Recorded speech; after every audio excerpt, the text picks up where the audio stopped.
Hello students, video చూస్తున్న ప్రతి ఒక్కరు బాగా నేర్చుకొని త్వరగా సెటిల్ అయిపోవాలని చెప్పి మనస్ఫూర్తిగా కోరుకుంటున్నాను. అయితే ఇప్పుడు నేను చెప్పే క్లాస్ ఏంటంటే అరేస్ అనే కాన్సెప్ట్. అయితే అరేస్ లేకుంటే మనకి సిచ్యువేషన్ అంత కాంప్లికేషన్గా ఉంటుందో ఫస్ట్ నేను ఎక్స్ప్లెయిన్ చేయబోతున్నాను. ఓకేనా? అయితే జనరల్గా మనం డేటాని స్టోర్ చేయాలి అంటే మనకి వేరియబుల్స్ కావాలి. ఇది అందరికీ తెలిసిందే. నేను ఒక ఇంటీజర్ వాల్యూ స్టోర్ చేద్దాం అనుకుంటున్నాను. ఇంటీజర్ వాల్యూ స్టోర్ చేయాలి అంటే మన దగ్గర ఇంటీజర్ వేరియబుల్ ఉండాలి. ఫర్ ఎగ్జాంపుల్ నేను 10 అని చెప్పనుకుంటున్నాను. నేను ఏం చేద్దాం అనుకుంటున్నాను అంటే ఇంకొక 2 ఇంటీజర్లు స్టోర్ చేద్దాం అనుకుంటున్నాను. n1లో ఆల్రెడీ 10 ఉంది కాబట్టి n1లో ఇంకొక వాల్యూ స్టోర్ చేయడానికి ట్రై చేస్తే ఈ వాల్యూ ఎరేజ్ అయ్యి న్యూ వాల్యూ స్టోర్ అవుతుంది. అంటే అర్థం ఏంటి? ఒక వేరియబుల్లో ఎట్ ఏ టైం ఒక వాల్యూ మాత్రమే స్టోర్ చేయగలుగుతామే కానీ మల్టిపుల్ వాల్యూస్ని ఒకేసారి ఒక వేరియబుల్లో స్టోర్ చేయడం పాసిబుల్ కాదు. సో ఇంకొక 2 వాల్యూ స్టోర్ చేయాలి అంటే మనం ఏం చేయాలి? ఇంకొక 2 వేరియబుల్స్ తీసుకోవాలి. n2 assigns to 20, n3 assigns to 30. అర్థమవుతుందా? అయితే ఇంకొక 2 తీసుకుందాం. దీంట్లో కాంప్లెక్సిటీ ఏ విధంగా ఉంటుందో తెలియాలి కదా. n4 assigns to 40, integer n5 assigns to 50.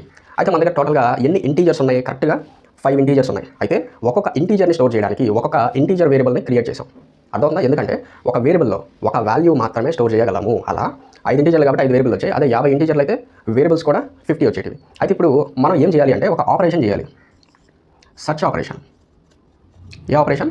Search operation. అంటే యూజర్ ఒక వాల్యూ ఇస్తాడు. ఆ వాల్యూ ఎక్కడుందో కనిపెట్టాలి. అర్థమవుతుందా? యూజర్ ఒక వాల్యూ ఇస్తాడు. ఆ వాల్యూ ఏ వేరియబుల్లో ఉందో కనిపెట్టాలి. ఇప్పుడు దీనికి లాజిక్ చూడండి ఎలా ఉంటుందో. యూజర్ ఒక వాల్యూ ఇవ్వాలి అని అంటున్నాం కాబట్టి మనం ఏం చేస్తాం? ఫర్ ఎగ్జాంపుల్ యూజర్ ఒక 30 ఇచ్చాడు అనుకుందాం. ఓకేనా? ఇప్పుడు ఈ 30 ఏదో ఒక వేరియబుల్లో ఉండొచ్చు లేదా లేకపోవచ్చు. అర్థమవుతుందా? ఈ వాల్యూ ఏదో ఒక వేరియబుల్లో ఉండొచ్చు లేకపోవచ్చు. ఒకవేళ ఉంటే ఉందని డిస్ప్లే అవ్వాలి, ఒకవేళ లేకపోతే లేదని కూడా డిస్ప్లే అవ్వాలి. ఇప్పుడు ఏం జరుగుతుందో చూడండి. ఫస్ట్ నేను ఇఫ్ కండిషన్ రాస్తున్నా. ఈఎల్ఈ అంటే యూజర్ ఏదైతే ఎలిమెంట్ ఇచ్చాడో అది దాంట్లో ఉన్న వాల్యూ n1లో ఉన్న వాల్యూకి సమానం అయితే, అంటే యూజర్ ఇచ్చిన వాల్యూ n1లో ఉన్న వాల్యూకి సమానం అయితే అవుతుందా? 30 కదా. 30 ఈజ్ ఈక్వల్ టు n1 10 అవుతుందా? అవ్వదు. కాబట్టి ఈ స్టేట్మెంట్ ఎగ్జిక్యూట్ కాదు. సో ఇక్కడ system.out.println ఒకవేళ ట్రూ అయితే yes it is found, yes found అని చెప్పి డిస్ప్లే చేస్తాను. ఇంకేం లేదు. మనం కావాలంటే కంకాటనేషన్ చేసుకొని ఇంకా అట్రాక్టివ్గా చేయొచ్చు. అయితే ఒకవేళ n1లో లేదు, మేబీ n2లో ఉండొచ్చేమో. అప్పుడు మనం ఏం చేస్తాం? అగైన్ ఎల్స్ ఇఫ్ రాసుకోవచ్చు. ఎల్స్ ఇఫ్ యూజర్ ఇచ్చిన ఎలిమెంట్ ఏదైతే ఉందో మేబీ n2లో ఉందా అని చెప్పి అడుగుతాము. ఒకవేళ ఉంటే అదే మెసేజ్ ఇక్కడ డిస్ప్లే చేస్తాం. Yes found. ఒకవేళ ఉందా చూడండి. ఈఎల్ఈ అంటే ఎంత? 30, n2 అంటే 20. మ్యాచ్ అవుతుందా? అవ్వదు. కాబట్టి లేదు. అంటే ఇది ఫెయిల్ అయింది, ఇది ఫెయిల్ అయింది. అయితే ఏముంది? మన దగ్గర ఇంకా చాలా వేరియబుల్స్ ఉన్నాయి. మేబీ యూజర్ ఇచ్చిన వాల్యూ దీంట్లో ఉంటాం. సో మళ్ళీ ఏం చేయాలి? మీరు ఎల్స్ ఇఫ్ని రాసుకోవాలి. ఎల్స్ స్పేస్ ఇఫ్ ఈఎల్ఈలో ఉన్న వాల్యూ దేనికి మ్యాచ్ అయితే n3లో ఉన్న వాల్యూకి మ్యాచ్ అయితే అప్పుడు మళ్ళీ ఏం చేస్తాం? system.out.println yes found. అయితే చెప్పండి, ఇక్కడ ఈఎల్ఈలో ఎంత ఉంది? 30. n3లో కూడా ఎంత ఉంది?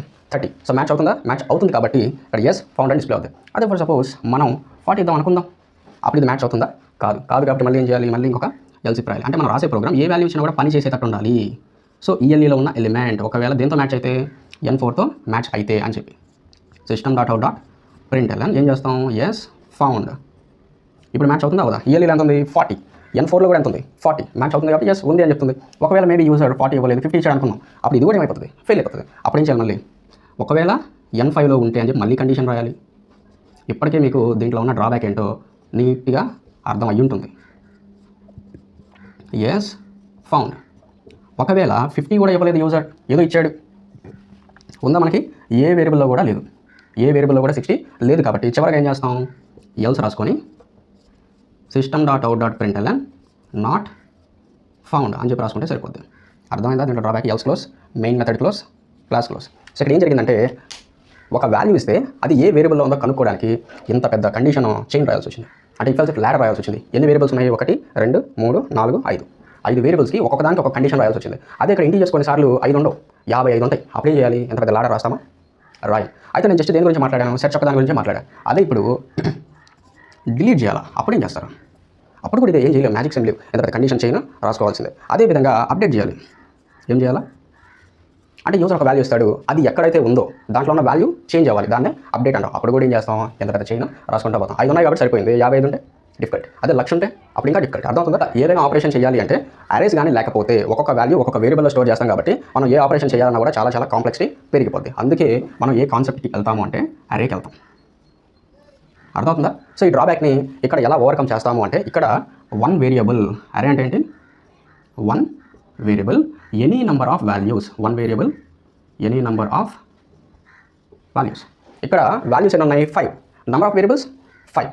కానీ అరే అంటే సింపుల్గా ఏం చెప్తున్నాను నేను, వన్ వేరియబుల్స్ ఎన్ని ఉంటాయి, ఒకటి ఉంటుంది, కానీ వాల్యూస్ ఎన్ని ఉంటాయి, చాలా ఉంటాయి. అందుకే మనం ఏ ఆపరేషన్ చేయాలన్నా కూడా ఎంత పెద్ద ల్యాడర్ రాయాల్సిన అవసరమే లేదు. సింపుల్గా ఏం చేస్తామంటే ఒకే ఒక ఇఫ్ కండిషన్ని ఫర్ లూప్లో ఇటరేట్ చేసుకుంటే ప్రాబ్లమ్ సాల్వ్. ఓకేనా? 5 వాల్యూస్ ఉన్నా ఇదే, 1,00,000 వాల్యూస్ ఉన్నా ఇదే, 5,00,000 వాల్యూస్ ఉన్నా ఇదే. అంటే ఈ ప్రాబ్లం అంతా ఓవర్కమ్ చేయడానికి మనం ఏ కాన్సెప్ట్ వచ్చేస్తున్నాం, అరేస్కి. సో గ్రూప్ ఆఫ్ వాల్యూస్ మీద సెర్చ్ కానీ డిలీట్ కానీ అప్డేట్ కానీ చేయాలంటే అరేస్ కంపల్సరీ. అర్థమవుతుందా? సో ఇప్పటివరకు నేను చెప్పిందంతా ఏంటంటే అరేస్ లేకపోతే మనం ఫేస్ చేసే ప్రాబ్లం ఏంటి. ఇప్పుడు నెక్స్ట్ క్లాస్లో మనం ఏం చూస్తాం, అరేస్ గురించి డీటెయిల్గా చూస్తాం. సో అరేస్ అంటే ఒకటే గుర్తుపెట్టుకోండి, గ్రూప్ ఆఫ్ వాల్యూస్ మీద ఏదైనా ఆపరేషన్ చేయాలి అంటే కంపల్సరీ ఏ కాన్సెప్ట్ అప్లై చేయాలి, అరేస్. వేరే దారి అయితే మనకి లేదు. అరేస్ అంటే సింపుల్గా చెప్పాలి అంటే ఒకే ఒక వేరియబుల్లో ఎన్ని వాల్యూస్ కావాలంటే అన్ని స్టోర్ చేస్తాం. అప్పుడు సెర్చ్ చేయడం ఈజీ, అప్డేట్ చేయడం ఈజీ, డిలీట్ చేయడం ఈజీ.